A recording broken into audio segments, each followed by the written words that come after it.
Իդեալ համակարգը բացում է եվրոպական որակի եւ նրբագեղության դռները ձեր առաջ։ Հնարավորություն ընձեռելով ձեռք բերել եվրոպական արտադրողների լավագույն նմուշների նշված տեսականին մինչեւ 75% բացառիկ զեղչով։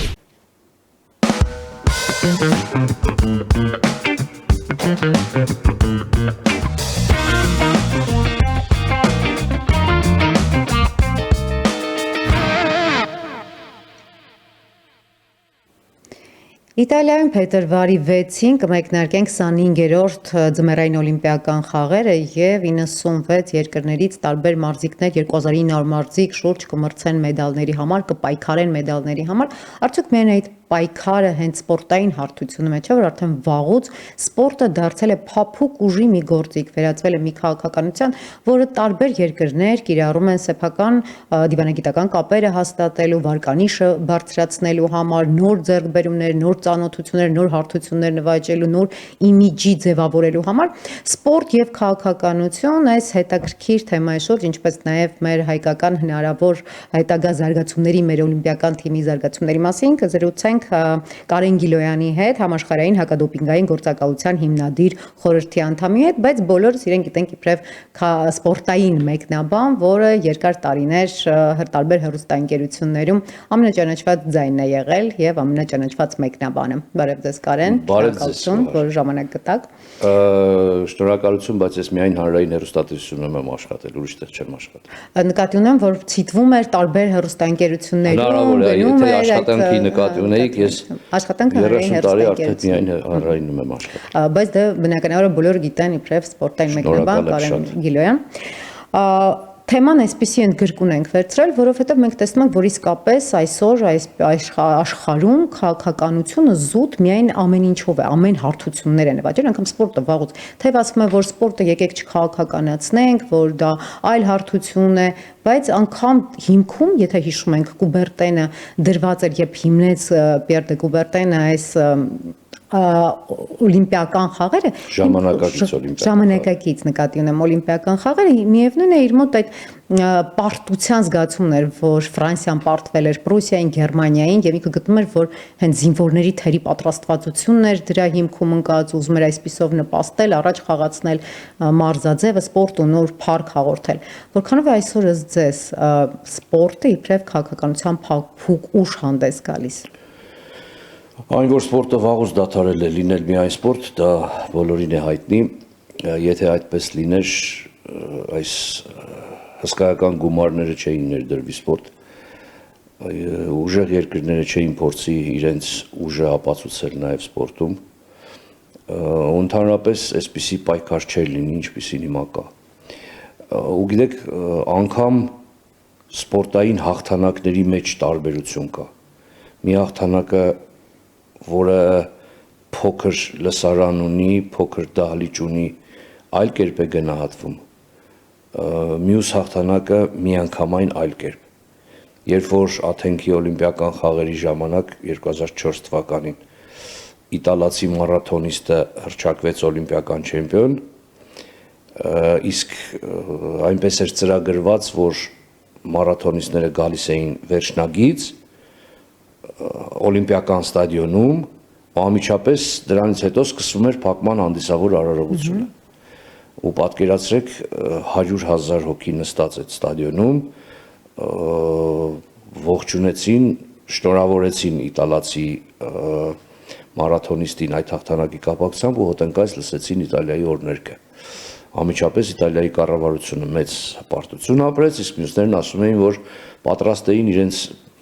մեդալները տալ, մի քանի մեդալ տալ այս մեդալի փոխարեն, որտեղ սա ավելի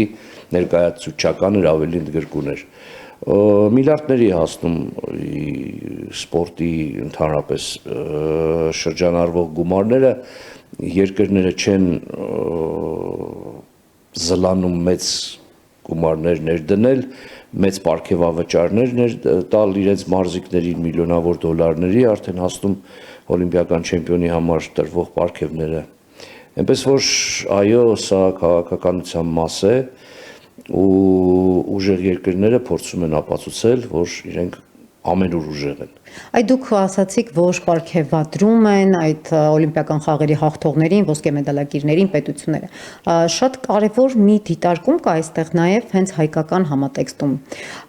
Ինչպիսին պետք է լինի այս հարցում հենց պետության, փոքր պետությունների դերը սպորտի քաղաքականությունում, որ չստացի, որ ինչ որ մեծահարուստներ, օլիգարխներ ենթադրենք, հովանավորվում են սպորտի վարպետներին, հովանավորում են հաղթողներին, չեմպիոններին, եւ դա արդեն թույլատնում է հենց պետությունը իբրև ինստիտուտ, պետական աջակցությունը պետք է առավելագույնը լինի այս հարցում։ Եթե մեծահարուստները որոշում են պարգևատրել մարզիկներին, մարզիչներին, ես դրանում վատ բան չեմ տեսնում, բայց այն դեպքում, եթե ամբողջ մնացած գործընթացը մյուս գործիքները երկրի պետության կառավարության ձեռքում են։ Հիմա Հայաստանի կառավարությունը բավական լուրջ պարգևավճարներ է տալիս իր մարզիկներին եւ դա բերեց նրան, որ արդեն պետությունը շատ ավելի կարևորվեց, քան անհատները։ Իսկ որ անհատները կուզեն հավելյալ ինչ-որ բան տալ, չէ՞ որ մարզիկի ու մարզիչի աշխատածը դա է։ Մարզիկը ի վերջո այլ մասնագիտություն չունի, ինքը պիտի իր մասնագիտությամբ հիմնական գումար վաստակի, որ լինի պրոֆեսիոնալ մարզիկ սպորտում։ Կար ժամանակ, երբ չնչին էին այդ գումարները եւ երբ որ Արմեն Նազարյանը 96 թվականին հռչակվեց օլիմպիական չեմպիոն, երազ մակնիշի ավտոմեքենա էին տվել ու 5000 դրամ։ Այդպիսին էր ժամանակը, այդպիսին էին օրենքները։ Հիմա Ես մի բաներել եմ հիշում, որ հետագայում ոչ վաղ անցյալում նվիրվել են մարզիկներին, ոչ միայն երազը եղել։ Տարբեր ժամանակներ, տարբեր պարգևներ, տարբեր մակնիշների մեքենաներ են։ Հիմա պետությունը կոնկրետ օլիմպիական չեմպիոնին 25 միլիոն դրամ է տալիս։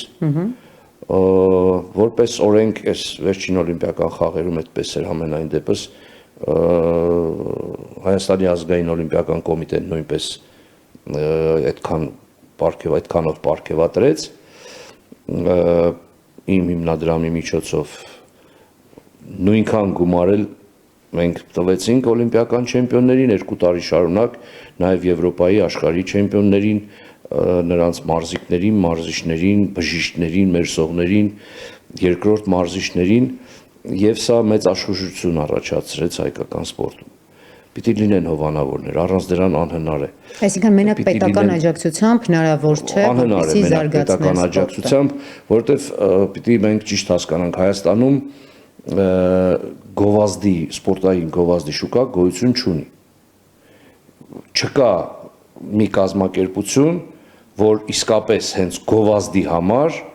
ինչ որ հովանավորի, ինչ որ մարզիկի կամ եթե իհարկե այն մեր ամենահռչակավորների մասին չէ։ Օրինակ Արթուր Ալեքսանյանը որոշ բանկերի հետ է համագործակցում, Արսենը Հարությունյան գովազդային ինչ որ բաներ, բայց սրանք անհատներ են։ Ընդհանուր առմամբ սպորտը Հայաստանում գովազդ չի բերում, բացարձակ։ Դա խաղային բիզնեսն էր, որ օրենքների փոփոխությամբ դուրս մղվեց ու Հայաստանում այլևս եթե մեկը ինչ որ մեկին հովանավորում է, ուրեմն դա զուտ անձնական, ընկերական, բարեկամական կապերի շնորհիվ է։ Բայց ի՞նչն է խնդիրը, որ նույն ընկերությունները հետաքրքրված չեն, չգիտեմ, ամենատարբեր ոլորտի ինչը գովազդեն սպորտում։ Ես հիմա կարող են խորացել, հետ եմ վերցրել երբեմնի իմ Ուրարտու բասկետբոլային ակումբը, որի նախագահն եմ եղել 2017-ից 20 թվականներին, հետո տվել էի ընկերներիս, հիմա հետ եմ վերցրել ու պրոֆեսիոնալ շատ լուրջ զբաղվում եմ այդ ակումբով։ Այս պահին առաջատարն է, միայն հաղթանակներ ենք տարել Հայաստանի առաջնությունում, գնում ենք չեմպիոնության, նպատակներն էլ շատ մեծ են, ուզում ենք խաղալ, եթե ամեն ինչ լավ ստացվի ու տեսնենք, որ միավոր բաժանողի դերում չենք լինի, կխաղանք նաև եվրոպական գավաթներում։ Բայց հիմա ես այո ունեմ հովանավորներ, որոնք միայն ու միայն իմ ընկերներն։ Ես իմ ընկերներին ասել եմ, խնդրել եմ, ինձ հարգելով, իմ անունը հարգելով, մեր ընկերությունը հարգելով, գումարներ են տրամադրել, որով ես անում եմ այս նախագիծը։ Բայց եթե Հայաստանի առաջնությունում խաղալու համար անհրաժեշտ է X գումար, ապա որպեսզի ես խաղամ իմ թիմով եվրոպական գավաթներում, պիտի անհրաժեշտ լինի առնվազն 8-ից 10x գումար, առնվազն։ Հիմա այս որտեղից պիտի այդ հովանավորներին գտնեմ։ Չկա, ոչ մեկ չի ուզում։ Ինչ անի, լավ, ասենք օրինակ $50,000 մի ընկերություն տա ինձ, որ շապիկի վրա գրեմ իր անունը։ Ինչ անի, դա իրեն ինչքանով օգնի, որտեղ օգնի։ 3 միլիոն լսարան, որից կեսը կանայք հանենք, երեխաներ հանենք, ինչ-որ խմբեր հանենք, սպորտ չսիրողներ հանենք, մնում է մի փոքր խումբ։ Հետո դա իրեն շահեկան չէ ուղղակի։ Օրենքները պիտի այնպես լինեն, որ շահեկան դառնան։ Այ օրենքների մասով ինչ պետք է Ամերիկայի Միացյալ Նահանգներում օրինակ, եթե կա հիմնադրամ, որը կոնկրետ զբաղվում է սպորտով, որը ապացուցել է, որ այնտեղ կետեր կան, որ բավարարում է այդ կետերին եւ որևէ գործարար իր եկամտահարկից հովանավորում է, ամեն ինչ նորմալ է։ Այսինքն ինքը հովանավորում է, դա եկամտահարկից դուրս են գալիս։ Սա խթանող օրենք է։ Այսպիսի օրենքներ են պետք, որպեսզի գործարարին հետաքրքիր լինի դա։ Հակառակ պարագայում ես Բայց մենք նորից եկանք նրան, ինչից սկսել ենք, որ պետական աջակցությունը պետք է լինի սպորտին, որ մենք ունենանք մարզիկներ, որոնք պետք է ու նաև օրենսդրական դաշտում պետք է փոխություններ, որտեղ հակառակ պարագայում, ինչպես դուք ասում եք, մնում է բախնան հարուստ ընկեր կամ օլիգարխ, որ ուզում է հետո մոնետիզացնել, քաղաքականացնել։ Անհատները պիտի նախաձեռնեն, մասնավորապես խաղային սպորտաձևերը։ Այո, անհատները պիտի, ստեղ պետությունը դեր չունի, բայց ինքը պիտի այո, այնպիսի օրենսդրական դաշտ ունենա, որ Ուրարտուի պես թիմերը, որ մեծահարուստի թիմ չեն եւ մեծահարուստը չի խնդիր չունի այդ թիմը պահելու, ես ունեմ խնդիր այդ թիմը պահելու եւ պահում եմ իմ ընկերների նվիրատվությունների հովանավորչական գումարների հաշվին։ Եթե այսպես երկար շարունակվի, ասենք 2-3 տարի էլ կտան, հետո կասեն ցավը տանեմ, արի գնանք միասին միտեղ հանգստանանք, ես քեզ նվեր առնեմ, բայց ես ինձ հետաքրքիր չի էլի, ես քեզ էլ չեմ ուզում հովանավորել։ Կլինեն նաև այդպիսիները։ Եվ այս նախագիծը կփակվի։ Ուղղակի, որտեվ ես չունեմ անձնական այնքան գումար, որ կարողանամ բասկետբոլի թիմ պահել, որտեվ իմ թիմում կան լեգիոներներ, իմ թիմում խաղում են Հայաստանի հավաքականի 5 անդամներ, ես թիմ եմ սարքել, որը հետագայում պիտի լինի հավաքականի շտեմարանը, հիմքը, հենքը, որի վրա պիտի կառուցենք առաջ գնալու մեր ռազմավարությունը։ Դրա համար պիտի այնպիսի օրենսդրական դաշտ լինի, որ ինձ կան ասեն, ես պատրաստ եմ քեզ հովանավորել այսքան գումարով, որտեվ դա իմ հարկերից ի վերջո դուրս կգա եւ ինձ այնքան էլ իմ վրա չի ազդի։ Իսկ համայնք ինքնակազմակերպվում է այս հարցում, խնդիրները բարձրացնում է, ԳՄՍ նախարարության հետ խորհրդակցությունները անում։ Ֆեդերացիան աշխատում է, այո, այս վերջերս էլ ֆեդերացիայի գլխավոր քարտուղարը ազգային ժողովի պատգամավորներին էր հանդիպել, նախարարության հետ անմիջական կապի մեջ է։ Ես նախարարության հետ այս պահին այսպես գործառույթ չունեմ կապի մեջ լինելու։ Ես անձնական իմ ակումբն է, աշխատում եմ, համագործակցում եմ ֆեդերացիայի հետ։ Ֆեդերացիան է կապող օղակը, ֆեդերացիան է գնում իմ Էրեբունի, Հատիսի, Օլիմպիավանի, բանակի կենտրոնական մարզական ակումբի, Արթիկի շահերը բարձրացնում եւ եւս երկու ամերիկյան թիմերի շահերը բարձրացնում ու պետական այրերին ներկայացնում։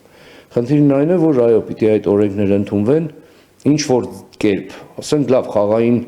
բիզնեսը հասկանում եմ հասարակության համար չարիք է, վատ է, վնաս է, բայց սպորտի շարժիչն էր։ Շատ գումար կար սպորտում։ Հիմա այդ գումարը չկա։ Ընդ որում ամբողջ աշխարհում շատ տարածված է դա։ Անընդհատ բոլոր առաջին կարգի օրինակ ֆուտբոլային թիմերը իրենց շապիկին կրում են այդ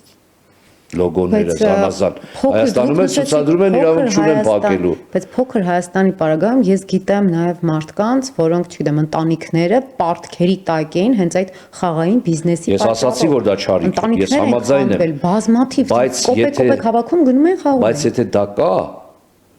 անհնար է դրան այդպիսով ընդհանրապես սպորտային համազգեստից կամ սպորտային ինչ որ տեղից գովազդը հանելով այդ խնդիրը չի լուծվելու։ Այդ խնդիրը ուրիշ լուծման ձևեր ունի։ Այդ խնդիրը հազարամյակներ եղել է, ինչ նախկինում չի եղել։ Գլադիատորները չեն եղել այն ժամանակ, այդ ամեն ինչը գումարային է եղել։ Միջին դարերում չեն եղել, միշտ եղել են։ Հիմա չկա, ամբողջ աշխարհը դրանով է։ Բայց դրա մինիմալիզացնել կարելի է։ Դա այլ խնդիր է։ Բայց փակել ամբողջովին դա հիմա վնաս էր սպորտին։ Գուցե սպորտը ձեզ Հայաստանում տուժեց։ Շատ տուժեց։ Շատ թիմեր ուղղակի ընդհանրապես գոյատևման եզրին են։ Շատ հավաքականներ մարզաձևեր, մենապայքարային եւ այլն։ Լուրջ խնդիրներ ունեն։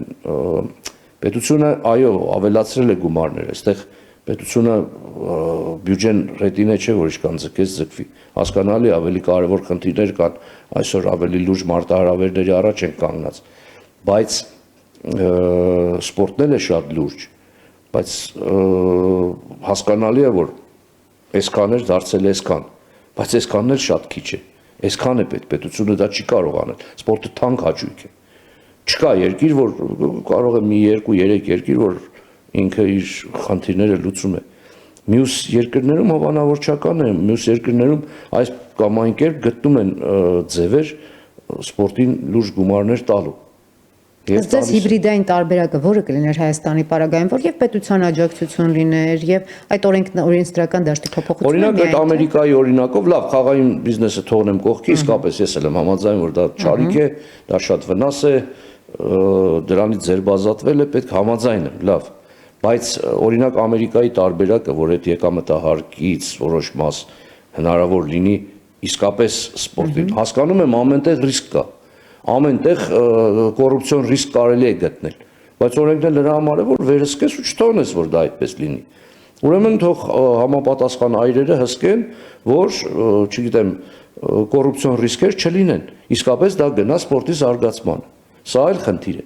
Բայց որ պիտի մի այսպիսի օրենք լինի, որը կարողանա սպորտին հովանավոր բերել, դա աներկբա է։ Իբրև փափուկ ուժի գործոն, եթե ներդնում է պետությունը, բոլոր լծակներ անում է Հայաստանի սպորտային հավաքականները, սպորտը, մարզիկները առհասարակ ինչ պոտենցիալ ունեն աշխարհում այդպես մեծանուն հաղթանակներ նվաճելու, հայկական դրոշը, հիմնը ծածանելու։ Դե մենք սովորաբար փոքրականակ երկիր լինելով ընդհանուր հաշվարկում, եթե մեկ շնչին ընկնող այսպես հաշվարկներ ենք անում, բավական լուրջ տեղեր ենք զբաղեցնում։ Բայց հասկանալի է, որ մենք չենք կարող միլիարդների հասնող բյուջեով երկրների հետ մրցակցել։ Հետ խորհրդային երկրներից այսօր ահռելի գումարներ են սպորտի մեջ դնում Ուզբեկստանը, Ղազախստանը, Ադրբեջանը, Վրաստանը։ Ահռելի դե Ռուսաստանը։ Բայց որովհետև ռուսները հիմա այդ շատ, այսպես ասած, սանկցիաների տակ են, իրենցը հիմա այդքան չի երևում, բայց մյուսները, ուզբեկները Փարիզի օլիմպիական խաղերում ուղղակի բռնցքամարտը ֆուրոր արեցին։ Եթե նախկինում Կուբան ու խորհրդային միությունն էին բաժանում մեդալների մեծ մասը, այս տարի Փարիզում միանշանակ առաջատարը ու ֆավորիտը ուզբեկներն էին։ Ինչու, որովհետև ես գնացել եմ, շրջել եմ, տեսել եմ ինչ ենթակառուցվածքներ են սարքում։ Ամեն օր նոր ենթակառուցվածք է բացվում։ Ամեն օր նոր դահլիճ, ամեն օր նոր բազա, ամեն տարի շատ լուրջ մի բազա է բացվում։ Զանազան նախագծեր ունեն նաև իմ թվարկած մյուս երկրները։ Ղազախները ինչ ասես անում են։ Բայց հասկանալի է, նորից եմ ասում, այստեղ մենակ երկրի վրա թողնելը սխալ է։ Պիտի խանդավառ մարդիկ, սպորտը սիրող մարդիկ մի քիչ այսպես ավելի ջանք ու եռան դնեն, քան կարող են ու գտնեն ձևեր սատարելու ու գիտեք մի քիչ էլ այսպես ես չեմ մեղադրում մեծահարուստներին բացարձակ Քավլիցի իր գումարն է ինչ ուզում անում է բայց մեկ-մեկ որ այդպես զրուցում ենք ասում եմ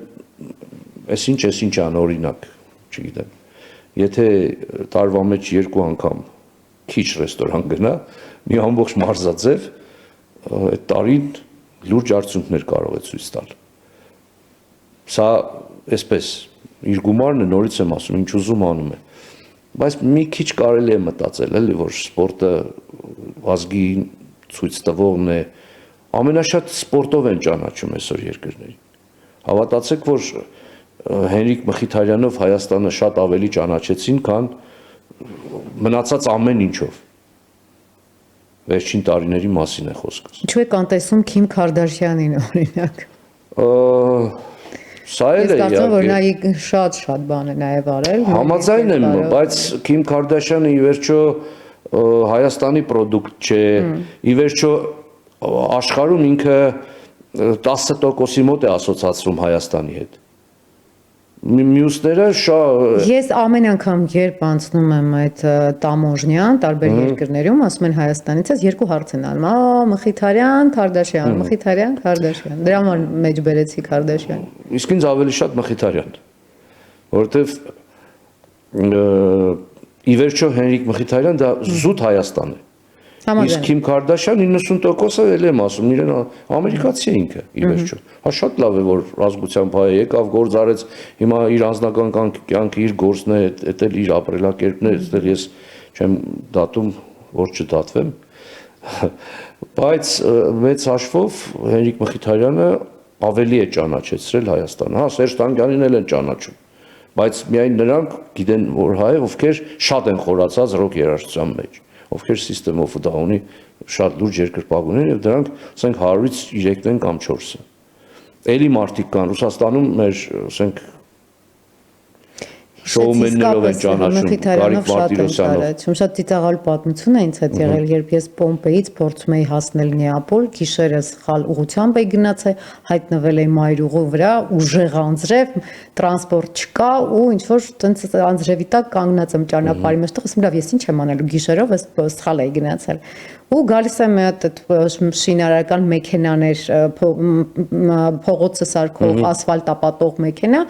անծանոթ մեքենա վախենում ես բնականաբար նստել չես նստում բայց քանի որ դա արդեն տենց պետական մունիցիպալ մեքենա էր մեջը տենց աշխատողներ բանով իրենք տենց կանգնում են լրիվ իտալական կինոյին որ ինչով օգնենք սինյորիտա ինչ որ սենց բաներ ասում խնդրում եմ հասցրեք ինչ որ ավտոբուսի կանգար կամ մետրոյի մի կանգար միտեղ գնացքի կանգար հասնեմ Նեապոլ գիշեր արդեն ու տենց նստում եմ ասում եմ որտեղից ես ասում եմ հայ եմ ու մեկ էլ սկսեցին Մխիթարյան ու այդտեղ ես հասկացա որ իսկապես Հա բա հասկանալի է չէ որ այո պետությունը դրա մեջ էր պիտի ներդրում անի որովհետև դա ի վերջո պետության դեմքն է պետության ճանաչելիությունն է եւ հետո ինչքան էլ մենք մեզ թվում է թե մենք շատ ճանաչված ենք Եվրոպայում Չէ, դա փոքր ազգերի սինդրոմ է, ոնց հատկապես հենց ասում ես Արմենիա կամ ասացածում են Ռումանիա, Ալբանիա, Ալմենիա, Գերմանիայի Ալմանիա, այդպես, հետո սկսում ես բացատրել, որ չէ այ մարդ Հայաստան Երբեմն անհնար է լինում դա բացատրել, ասում ես նախկին խորհրդային միություն ինքը չի հասկանում, ասում ես հարավ կողքերը Իրան, Թուրքիա եւ այլն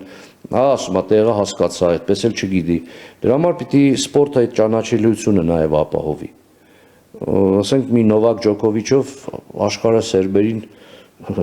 չկա մարդ, որ չիմանա սերբն ինչ է, ով է։ Որտեւ ինքը ունի Նովակ Ջոկովիչ։ Սա խաղային ձևերին է շատ յուրահատուկ։ Օրինակ, հա Արթուր Ալեքսանյանին էլ գիտեն, բայց իհարկե ոչ այնքան ինչքան Հենրիկ Մխիթարյանին, որովհետև ըմշամարտը ի վերջո Ալի նեղ սպეციფიკա։ Նեղ է, այո, նեղ է, ֆուտբոլը այլ է։ Դրա համար պիտի մենք կարողանանք այդ լծակներն օգտագործել նաև պետության ճանաչելիության բարձրացման համար։ Ինչ ասում է Օլիմպիադա, ինչ սպորտ առանց սկանդալների։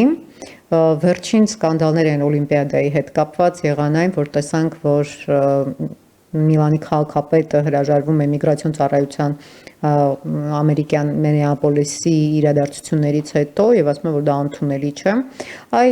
Սա ինչի մասն է խոսում առհասարակ, այս անվտանգային համակարգի ճգնաժամ է, թե ավելի շատ անվստահության ճգնաժամ է միմյանց հանդեպ։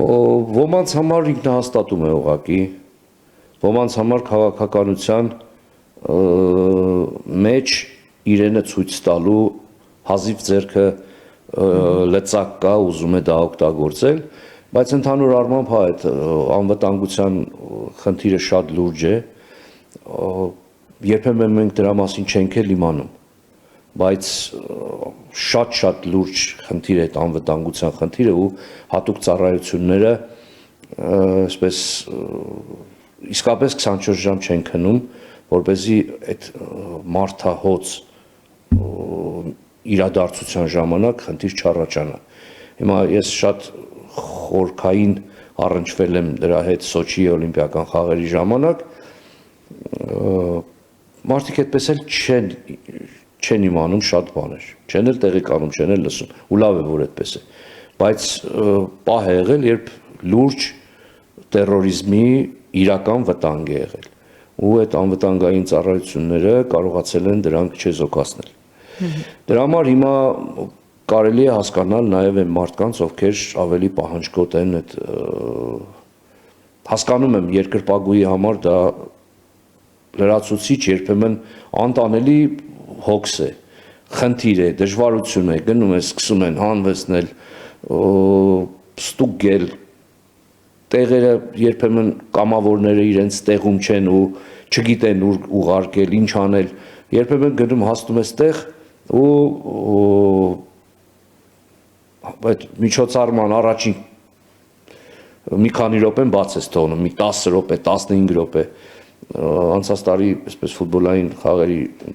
ընկերներիս հետ շատ գնացինք ու եղել է, որ ասենք 20-րդ րոպեից նոր սկսել ենք ֆուտբոլ նայել, որովհետև նախ անվտանգային խնդիրները մինչև անցանք, հետո էլ տոմսի վրա չէին կամավորները հասկանում, Խոսքը Միացյալ Նահանգների միգրացիոն ծառայության մասնակցության մասին է, որ ինչպես գիտենք, միայն Մինեապոլիսում հայտնի դեպքեր եւ գնդակահարեցին խաղաղ մարդկանց ցուցարարների ցույցերի ժամանակ 2 հոգի մի կնոջ դրա դեմ է նաև կտրուկ արտահայտվել Իտալիայի քաղաքապետը։ Ոչ թե ընդհանուր գլոբալ, այլ հենց այս ծառայության ներկայության վերաբերյալ է։ Մենք տեսնում ենք, որ նա քաղաքականացում է այլև։ Քաղաքականացնում է, այո։ Քաղաքականացվում է իրավիճակը ամբողջ։ Այո, որովհետև հիմա ինչ անեին, անվտանգությունը չապահովեին, հասկանում եմ, ուժը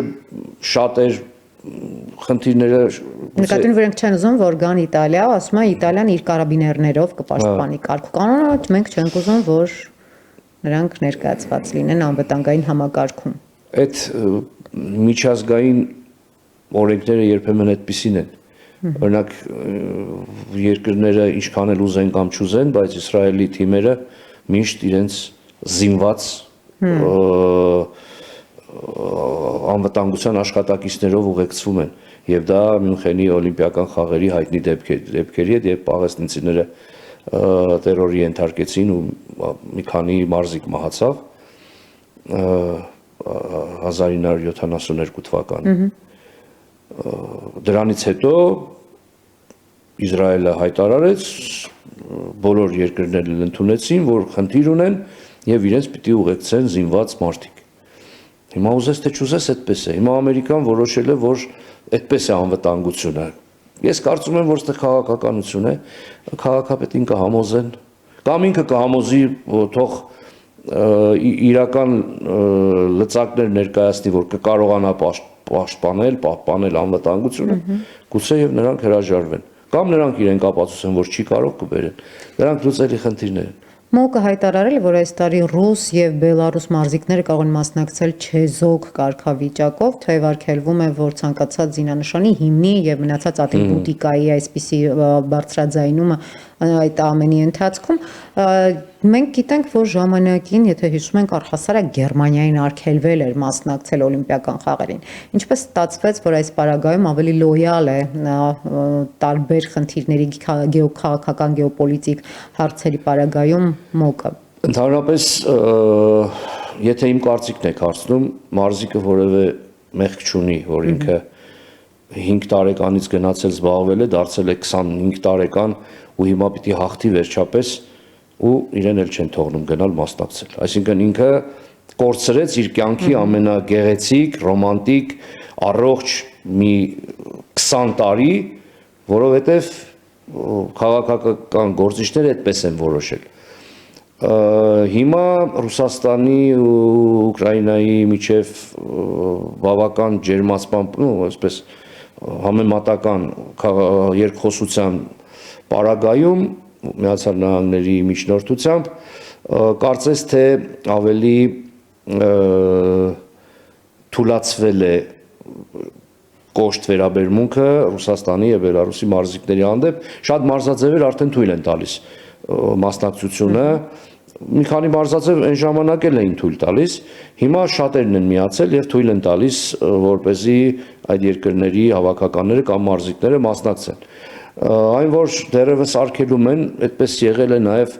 18 թվականի օլիմպիական խաղերի ժամանակ,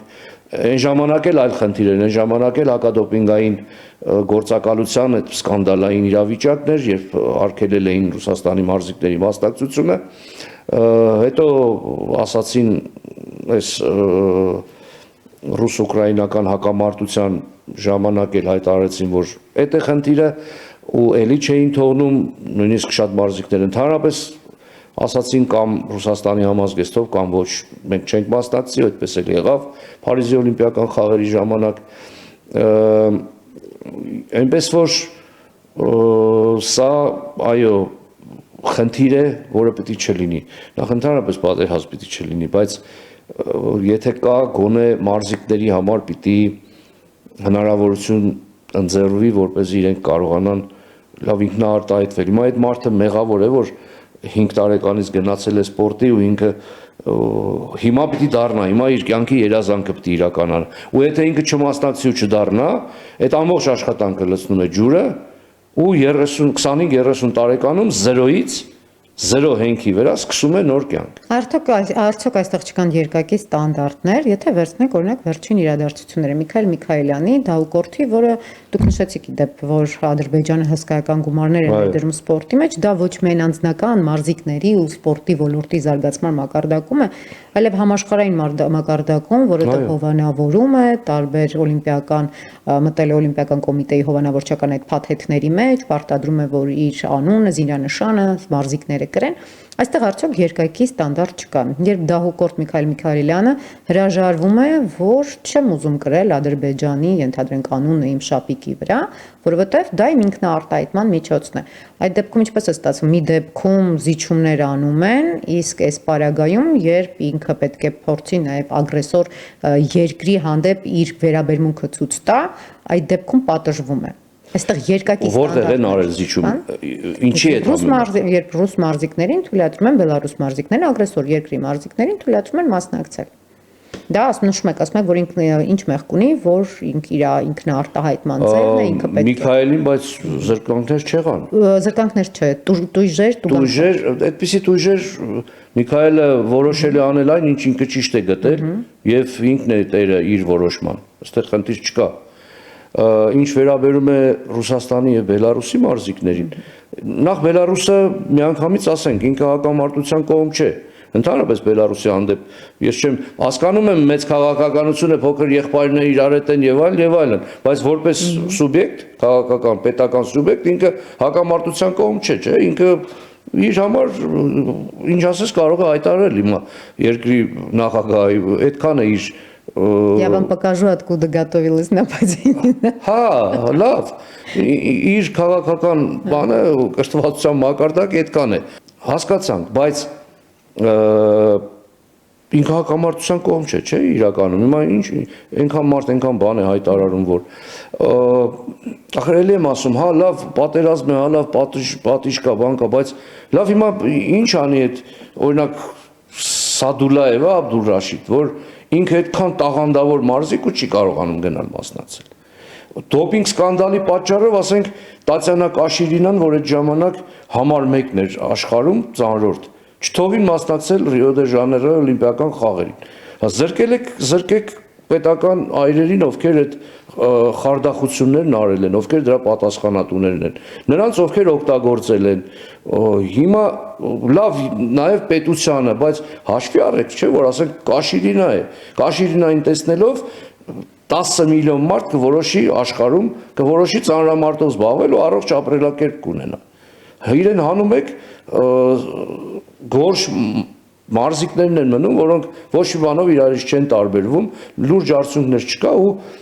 բանը, այսպես օգուտ եք տալիս դրանով սպորտին, կամ դրանով դոպինգ խնդիրները վերացան Ռուսաստանում։ Հիմա որ Ռուսաստանի մարզիկներին չթողեցին մասնակցել,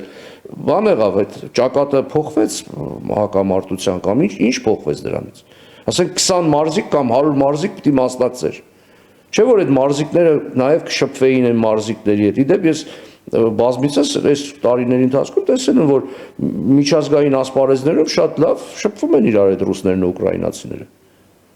Ողջագուրվում են, խոսում են, զրուցում են, հանդիպում են, իհարկե հակառակներ եմ տեսել, բայց նաև այդպիսի բաներ կա, գուցե դրանով նաև ջերմացնել, գուցե այդ մարդկանց այդ համագործակցությունը նաև կօգնի, որ թշնամանքը մարդկանց ջերմացումը այստեղ խնդիր չէ, խնդիրը պետական ինչքան մարդիկ միշտ էլ ավելի բրգաձև է, մարդիկ ավելի շատ իրար հետ համագործակցում են, շփվում են, խնդիրներ չեն լինում, մենք տեսնում ենք, որ դա այլ ուղղություններում, այլ հարթություններում են այդ խնդիրները,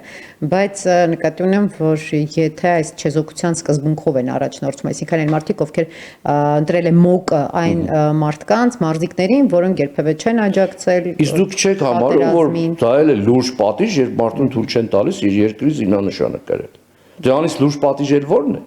Չեն թույլ տալիս հաղթանակի դեպքում իր երկրի օրներ կնվագել։ Դրանից լուրջ պատիժ ո՞րն է։ Պարոն Գիլոն, այստեղ այլ խնդիր է առաջանում։ Այդ նույն մարզիկները, ենթադրենք, ես վերջերս չեմ հիշում կոնկրետ որ ոլորտում, բայց հայազգի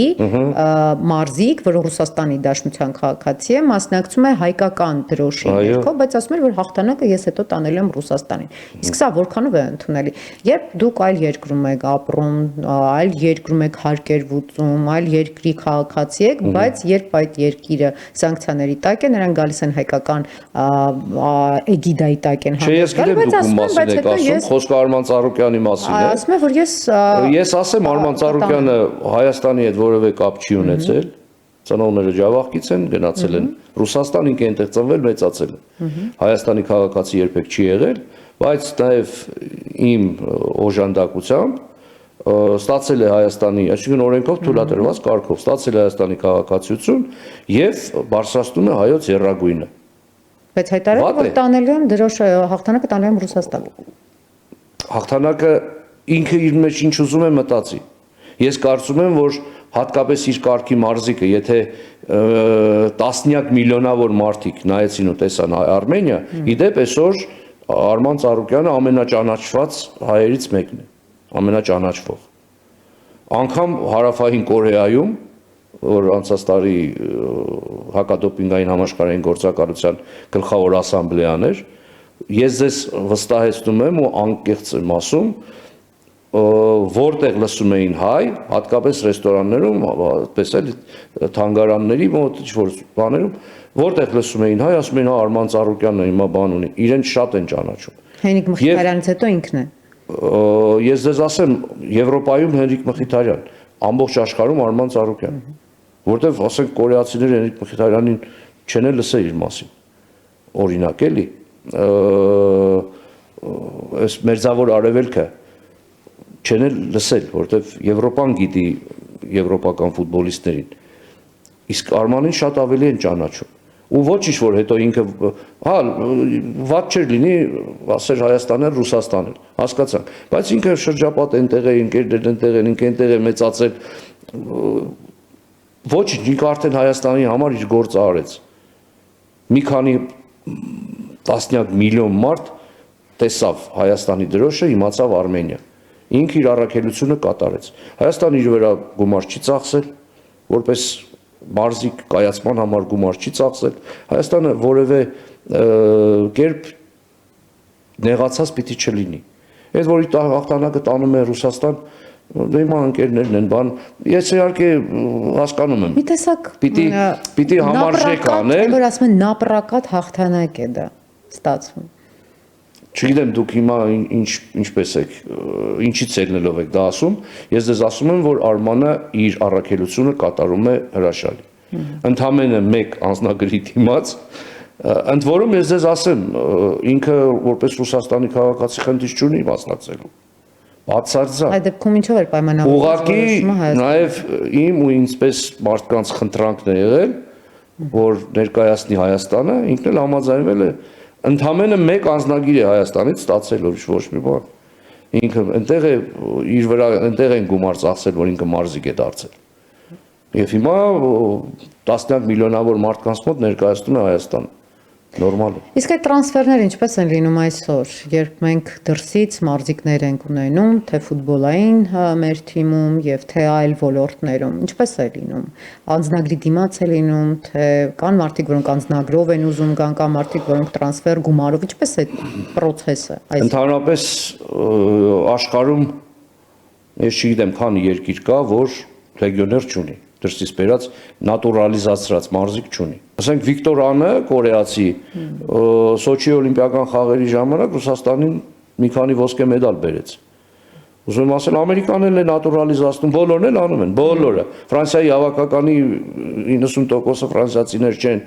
բայց սա շատ նորմալ երևույթ է։ Իրենց մարզաշապիկին Ֆրանսիա է գրված։ Ոչ ինչ որ ինքը բան է, աֆրիկացի է, արաբ է, Ֆրանսիա է ներկայացնում։ Իր ազգանունը մարդիկ չեն էլ հիշում։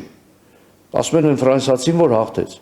Եվ ես գտնում եմ, որ դե ընդհանուր գլոբալիզացման պարագայում դա նորմալ երևույթ է եւ մենք էլ պիտի անենք։ Մեր հարևանները կար ժամանակ, երբ Ադրբեջանի ազատ ոչի շամարտի հավաքականում ադրբեջանցի չկար։ Հիմա աճեցին ահագին ունեն արդեն։ Բոլորն էլ անում են։ Դրա համար մենք էլ պիտի անենք։ Միակ երկիրը թերևս Իրանն է, որ ինքը իր մարզիկներով է ամփոփում ամեն ինչը։ Զանազան, հիմա օբյեկտիվ, սուբյեկտիվ խնդիրներից ելնելով։ Ու շատ մարզաձևերում ինքը խնդիր էլ չունի, այո։ Ինքը շատ լավ անում է իր գործը։ Բայց մարզաձևեր կան, որ եթե ունենար նատուրալիզացրած շատ ավելի լավ կխաղար։ Օրինակ բասկետբոլում Իրանը լուրջ բասկետբոլ ունեցող Ասիայի համար լուրջ բասկետբոլ ունեցող երկիր է, եւ եթե ասենք 1 ամերիկացի, ինչպես Եվրոպայում է թույլատրվում, կարողանար նատուրալիզացնել, շատ ավելի լավ կխաղար։ Հիմա Եվրոպայում թույլ է, օրինակ մեզ թույլ է տրված դաշտում ունենալ 1 նատուրալիզացված խաղացող։ Մենք Քրիս Ջոնս ունենք, էլի ունենք Այսինքն ընդհանրապես մի հոգի է դու։ Մեկ հոգի նատուրալիզացված, այո։ Մյուսները պետք ու քաղաքացիությունն էլ այստեղ արդեն կարևոր չէ, այո, ինքը պետք է քաղաքացի լինի, բայց բոլորն էլ գիտեն, որ Քրիս Ջոնսը ծնվել մեծացել է Ամերիկայում, բասկետբոլից դարձել է Ամերիկայում, հիմա եկել է Հայաստանի հավաքականին, որպես այդպես խաղում է։ Բայց Անդրես Պայթը, որ հայրը սևամորթ է, մայրը հայ, ինքը համարվում է հայ։ Ինքը Անդրես Պայթ Մկրտչյան ազնագիրն էլ ունի, ինքը հայ է համարվում, սա նորմալ է։ Էլի ունենք հայեր, ասենք Լիբանանից, Ամերիկայից էլի հայեր ունենք, Ռուսաստանից հայեր ունենք, բանը Լեհաստանում խաղացող տղա ունենք, որ այնտեղի քաղաքացի էլ է եղել, բայց իրենք ազգությամբ հայ, այստեղ ապացուցելու խնդիր չկա։ Եթե մի հոգի ընտանիքի անդամներից հայրը կամ մայրը հայ է, ապա ինքը արդեն ավտոմատ հայ է, ոչ թե նատուրալիզացված։ Այսինքն եթե ինքը ազգային պատկանելություն ունի, ինքը ուրեմն նորմալ է։ Եթե դու ներկայացնում ես ապացույց, որ ինքը ազգային պատկանելություն ունի, ինքը նատուրալիզացված այլևս չի համարվում։ Բայց հիմա իմ թիմում էլ լավ խաղացողներ կան այլազգի Ուրարտուում, որոնք չեն կարող իշխանական քաղաքացիություն տամ, չեն կարող համարվել Հայաստանի հավաքականի լիիրավ անդամ։ Իրենք կհամարվեն նատուրալիզացված ու ամեն խաղի մի հոգի կարող է։ Իսկ որ երկրներից է Հայաստանը հիմնականում նատուրալիզացնում։ Տարբեր մարզաձևերում տարբեր։ Հիմա մենք այդպեսի մեծ ընդգրկում չունենք էլ։ Հիմա մենք բասկետբոլը ունի, ֆուտբոլը ունի, դե մի քանի հոգու այդպես արեցինք նախորդ տարիներին, օրինակ Մոսեսովին նատուրալիզացրեցինք, ինքը Ռուսաստանի քաղաքացի էր, ծնված Ռուսաստանում, ու բանը 6-րդ տեղ գրավեց աշխարհի առաջնությունում, ու չգիտեմ անհասկանալի ինձ համար պատճառներով հիմա չի մասնակցում օլիմպիական խաղերին, ոչ մի բան չունեմ նրանց հանդեպ, ովքեր մասնակցում են, բայց սպորտային տրամաբանությունը այն է, որ օլիմպիական խաղերին մասնակցի ուժեղագույնը։ Գիտեմ, որ լսել եմ, որ մեկնաբանում են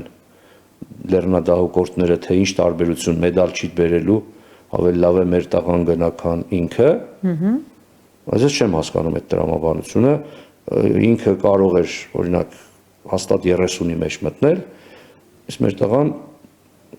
եթե 60-ի մեջ էլ մտնի, ես հաջողություն կհամարեմ։ Ինչ շանս Թող լավ լինի, թող լավ մասնակցի, թող ես սխալ դուրս գամ, բայց ես 99% անոց բան եմ ասում։ Իսկ ինչ շանսեր ունեն առհասարակ, թե մենք տենց ձմեռային թիմային օլիմպիական Դե բնականաբար մենք այս հավաքականով մեդալային ակնկալիքներ չենք կարող ունենալ, բայց Գեղասահակի զույգը կարող է 15 մտնել, կարող է, վատը չեն, արդեն մի քանի տարի իրենք քաղաքացիություն ստացել են, մարզվել են, վատը չեն, բայց չունենք, ասենք, Վրաստանի զույգի պես զույգ, որը Եվրոպայի չեմպիոն է դառնում ու հիմա էլ օլիմպիական հավակնություններ ունի։ Իսկ սպորտի հանդեպ ձեզ հետաքրքրությունը, թեկուզ նույն օլիմպիական խաղերի նվազել է, թե ոչ, որովհետև տեսանք, որ նույն ՄՕԿ-ը Շվեյցարիան եւ Ավստրիան հրաժարվեցին այս 26-ին օլիմպիական խաղերից, մինչ այդ Պեկինի ու Ալմատիի միջև էր ընտրությունը, եթե հիշում ենք նախորդ օլիմպիական խաղերին, այսինքն տպավորություն է, որ երկրները այլևս այդքան շահագրգռված չեն ընդունելու այդ ծախսերը։ Ձեր տպավորությունը սխալ է, թյուր է, թռիչքային է աճել սպորտային միջոցառումների հանդեպ հետաքրքրությունը։ Ուղղակի թվերով։ Հիմա կասեք ֆուտբոլ է, բայց նույնը մյուս ձևերն էլ է վերաբերում։ Իհարկե այդքան մեծ չէ, բայց ես նկատի ունեմ օլիմպիական խաղերի 2018 թվականի ֆուտբոլի աշխարհի առաջնության եզրափակիչի տոմս հանրային հեռուստատեսությունը քվոտա ուներ, եւ ես իմ ընկերների համար այդ քվոտայից, եթե չեմ սխալվում, $1000 կարգեր մեկ տոմսը։ Հիմա $6000 մինիմում գինն է, մոտավորապես այսպես $120,000 է VIP սենյակում մեկ հոգու տոմսի արժեքը։ Նույն օլիմպիական խաղերը, եթե առաջ կարելի էր, այո, մեկ հոգու տոմսը։ Ինչ է մտնում VIP-ի մեջ եմ հասկանում ինչ է մտնում։ Ոչ մի արտառոց բան, չգիտեմ, սեղաններ, արծաթե չիպսեր։ Ուղղակի այդտեղից է նստած նայելու։ Եվ այդ սենյակները մոտավորապես 10 հոգու համար են մեկ սենյակը։ Այսինքն մեկ սենյակի արժեքը մոտավորապես 1.2 միլիոն դոլար է։ Մի բյուջեի չափ երկրի։ Ուրեմն նաև մյուս մարզաձևերում օլիմպիական խաղերում էլ եթե առաջ 10, 15, 20 դոլարով էլ տոմսեր կային, իհարկե խոսքը հոկեյի մասին չի ու գեղասահակի մասին չի, ապա հիմա այդ տոմսերը ես նկատի ունեմ երկրները, որ ավելի շատ, տեսեք, նույն, չգիտեմ, ավանդական Ավստրիան, Շվեյցարիան հրաժարվեցին ընդունել, հայտը հանեցին տեխնացությունը։ Այ ինչով է սա քաղաքականությունը։ Սա ֆինանսների հետ է կապված, այս վառելիքի թանկացման հետ զուգընթաց Եվրոպայում կյանքը շատ է բարդացել ու թանկացել։ Եթե հաճախակի եք լինում, դուք էլ նկատած կլինեք, որ եվրոպացիները շատ դժգոհ են հիմա իրենց տնտեսական վիճակից։ Շատ գործարաններ են փակում, շատ խնդիրներ կան։ Վառելիքը հիմա լուրջ որոշիչ դեր ունի, էլի։ Բնականաբար այդ խնդիրներին զուգընթաց մի հատ էլ օլիմպիական խաղեր բերել, իսկ օլիմպիական խաղեր հատկապես ձմեռայինը որպես օրենք մեծ շահույթ չի ապահովում երկրների համար։ Որտեւ եթե ամառային օլիմպիական խաղերին մասնակցում է 208, 9, 10 երկիր, ապա ձմեռային օլիմպիական խաղերին մասնակցում է 90 քանի երկիր, ասենք 7-8։ Բացի դրանից նույն Աֆրիկայում հետաքրքիր չեն օրինակ իմ կարծիքով ձմեռային օլիմպիական խաղերը։ Իրենք չնել են, ոչ մարզիկ ունեն։ Որտեղ։ Աֆրիկայում ենթադրենք, ավելի դիտողականություն քիչ։ Հա, ինքը շատ դե բնականաբար, հետո ի տարբերություն ամառային մարզաձևերի, ձմեռայինում կա 10 երկիր, որոնք ահռելի առաջ են մյուսներից, Դոմինանտը։ հետո մի հատ անջրպետ ու սկսում են մյուսները։ Այդ 10 երկիրն են իրենց մեջ